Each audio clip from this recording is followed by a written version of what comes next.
नमस्कार आप सभी को। आइए आज हम लोग अर्था अलंकार के जो 5 भेद देख रहे थे, इसमें हम लोग 3 भेद देख चुके हैं। उत्प्रेक्षा अलंकार, अतिशयोक्ति अलंकार और मनविकरण अलंकार। अब हम लोग देखेंगे उपमा अलंकार और रूपक अलंकार। तो चलिए पहले शुरू करते हैं उपमा अलंकार। जब काव्य में किसी वस्तु या व्यक्ति की तुलना किसी अत्यंत प्रसिद्ध वस्तु या व्यक्ति से की जाती है, इसमें क्या की जाती है? तुलना की जाती है, उपमा दी जाती है, उसे ही हम क्या कहते हैं? उपमा अलंकार कहते हैं। जैसे पीपर पात सरिस मन डोला, यहाँ मन के डोलने की तुलना पीपल के पत्ते से की गई है, अतः यहाँ उपमा अलंकार है। अभी आप लोगों को थोड़ा सा कन्फ्यूजन होगा कि यहाँ पे मानवीकरण अलंकार भी हो सकता है, लेकिन नहीं। यहाँ पे देखिए, यहाँ उपमा अलंकार के अंग, इस अलंकार के 4 अंग होते हैं। ठीक है, देखिए उपमेय, उपमान, समान धर्म, ये जो है और वाचक, इससे आप समझ पाएंगे कि वहाँ मानवीकरण नहीं होगा। उपमा अलंकार आसानी से समझा जा सकता है। और सबसे बड़ी चीज़ सा, सम, सी, सरिस, इव, समाना, ये सब उपमा अलंकार के पहचान चिन्ह हैं। आपके मानवीकरण अलंकार में ये नहीं आता है। उपमेय क्या होता है? इसको मैं उत्प्रेक्षा अलंकार में भी आप लोगों को बताई थी, जिसकी उपमा दी जाए। उपर्युक्त पंक्ति में मन उपमेय है। उपमान, जिस प्रसिद्ध वस्तु या व्यक्ति से उपमा दी जाती है। समान धर्म, उपमेय उपमान की वह विशेषता जो दोनों में एक समान हो। उपर्युक्त उदाहरण में डोलना समान धर्म है। वाचक शब्द वे शब्द जो उपमेय और उपमान की समानता प्रकट करते हैं। उपर्युक्त उदाहरण में सरिस वाचक शब्द है। अब चलिए अन्य उदाहरण देख लेते हैं। मुख मयंक सम मंजू मनोहर, इसमें उपमेय मुख है, उपमान मयंक है। देखिए यहाँ पे क्या है? सम आया हुआ है।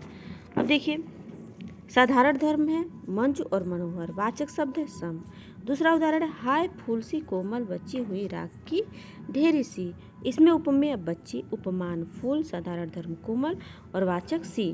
तो देखिए यहाँ पे हाय फूल सी, क्या हो रहा है? तुलना किया जा रहा है, फूल सी कोमल बच्ची। इससे आप समझ पाएंगे यहाँ पे उपमा अलंकार है। तीसरा उदाहरण देखिए, निर्मल तेरा नीर अमृत सम उत्तम है, अमृत के समान उत्तम है। उपमेय नीर, उपमान अमृत, साधारण धर्म उत्तम, वाचक शब्द सम। अब चौथा, तब तो बहता समय शिलासा जम जाएगा, इसमें शिलासा जम जाएगा। लव शिला, देखिए उपमेय इसमें क्या है?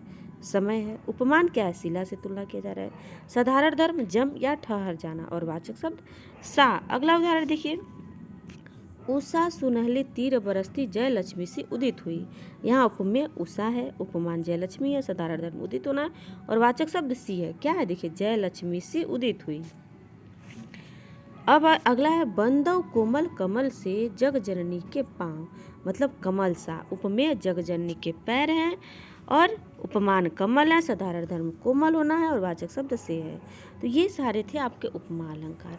और उपमा अलंकार में ये पहचान चिन्ह सा, सी, से, सम, इसको एकदम ध्यान रखना है, तो आप लोग आसानी से बता सकते हैं कि उपमा अलंकार क्या। अब रूपक अलंकार देखिए, जब रूप गुण की अत्यधिक समानता के कारण उपमेय पर उपमान की भेद रहित आरोप होता है तो उसे रूपक अलंकार कहते हैं। इसमें दोनों में समानता, इतनी समानता होती है कि अलग नहीं किया जा सकता है, इसीलिए यहाँ पे भेद रहित आरोप होता है तो रूपक अलंकार होता है। रूपक अलंकार में उपमेयन और उपमान में भिन्नता नहीं रह जाती है, दोनों को एक मान लिया जाता है। जैसे चरण कमल बंदो हरि राय, चरण और कमल, यहाँ हरि के चरणों उपमेय में, कमल उपमान का आरोप है, मतलब चरण और कमल में कोई भेद नहीं है।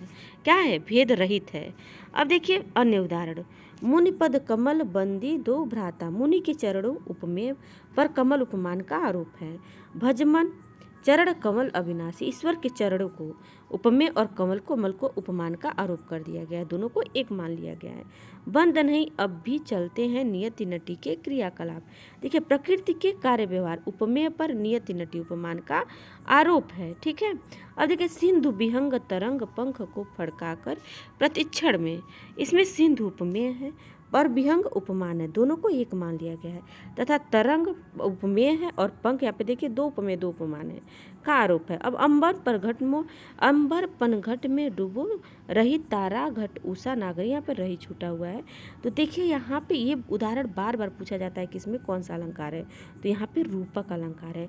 अंबर उपमेय है, पनघट उपमान है तथा तारा उपमेय पर वो किया गया है। अब यहाँ उत्तर देखिए, ये तो उत्प्रेक्षा अलंकार का उदाहरण है, तो इसको आप छोड़ दीजिए। यहाँ तक ये उपमा अलंकार था और ये रूपक अलंकार था। आज हम लोग देखे रूपक और उपमा, और ये आपका अर्थालंकार के जो 5 भेद थे वो पूरा समाप्त हो गए।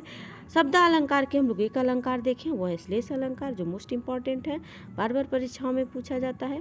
तो आज के लिए बस इतना ही रहने देते हैं। अगर आपको हमारा वीडियो अच्छा लगा है तो हमारे वीडियो को लाइक करें, हमारे चैनल को सब्सक्राइब करें और कमेंट में बताएं कि आपको हमारा वीडियो कैसा लगा है। धन्यवाद।